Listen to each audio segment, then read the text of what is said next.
Boom, we back again with another TV review. Star Trek The Next Generation is the best series out of all the Star Trek series. Hands down. I can't. I did one about Deep Space Nine. Because I think Deep Space Nine is really unappreciated. I don't think they get the respect. And I'll stand by that all day long. But TNG is definitely the best series. Captain Jean-Luc Picard. First of all, him and Cisco got the two best names. Did not like Captain Janeway's name. It don't sound Captain official. Then was Captain Archer and Enterprise. Now, of course, Captain James T. Kirk, iconic. But Kirk, Picard, Cisco, three best captain names ever. Benjamin Sisko, like that's just, Jean-Luc Picard, James T. Kirk, three best captain names. After that, the names the captains kind of got a little iffy. I really gotta say, Next Generation holds the test of time. There's so many different episodes that you can highlight as just being masterful episodes. Next Generation has always a meaning to each episode that can really be thought-provoking and impacting. All the characters you care about, from number one, Will Riker, to Diana Troy, to Worf, to Data, Geordi. I mean, all these characters are legendary characters. All these characters are strong enough characters that they could have a series by themselves and it would be interesting. That's how great each character was. And the same kind of for the original, I think. And to a degree, Deep Space Nine had interesting characters, but I feel like when they got to Voyager, like their character arcs for their characters were not as strong as previous installments were. But TNG, I think it's the gold standard. This introduces us with Q, who was an amazing antagonist. He's in the very first episode of Next Generation. This guy is a god, but yet he's infatuated with Jean-Luc Picard. And I believe the series ends with Q and begins with Q. But Q's a reoccurring theme. Now, they brought Q in on Voyager. I think he also did an episode in Deep Space Nine. But it's just the chemistry between him and Patrick Stewart was on another level. And not knocking those phenomenal actors, it didn't mesh well for Q's character. Q needed to be at tit for tat with Picard. Q is the reason why the Borg got introduced. It was Q. And so Q kind of brought a lot of things into Star Trek vernacular because of him. And so that's when we get introduced to the Borg. Also, Whoopi Goldberg was in Next Generation. She was over there cooking the food and making the drinks. She was over the food management of space. Don't know how. I've never seen her do nothing but wipe the table and talk to people. That's why I don't know if she was a bartender or a cook. But you never really seen Whoopi like with the food or nothing, do anything. She was always just kicking it.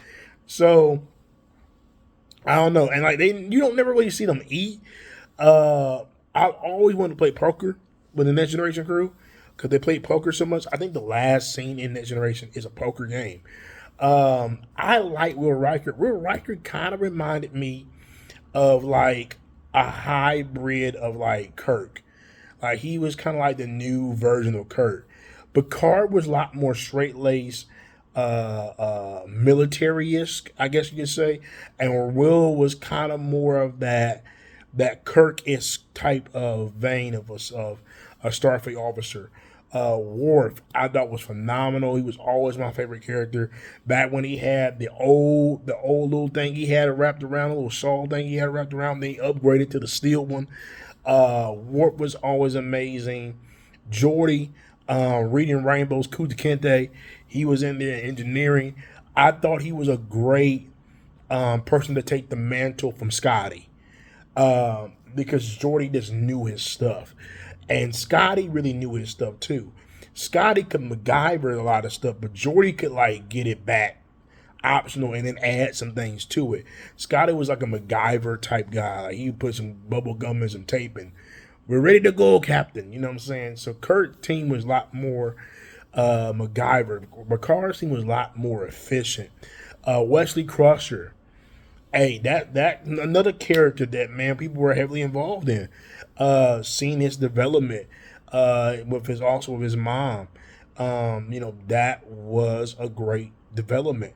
Um, so there's a lot of great things in there. Diana Troy, she was fine. Diana Troy was fine back in those days too. But her and Will always had that thing, so it made sense that they end up getting together. But Troy and Will, they was googly eyed from first season before he had the beard. Before he had the beard, 'cause remember when when he first got on the show, he was clean faced. Then he got a little older, the beard came in, and he looked better with the beard. Let's be honest, clean shaven Riker. I was never feeling that beard Riker. You know what I'm saying? That's boss level. But yeah, man, I really like Next Generation. Of course, many people can always talk about the board episode where Picard becomes a part of the board, which was a great twist. You don't really see that coming. I think it's like season 4 or 5 when that happens. And it just takes the story to another level, and that was really something. He changes as a character because of that. He's been adopted. He was literally assimilated, and so Picard becomes vulnerable for a minute. And then you see that even in the series of Picard, that he still affects you for life. Think about what that would happen like that.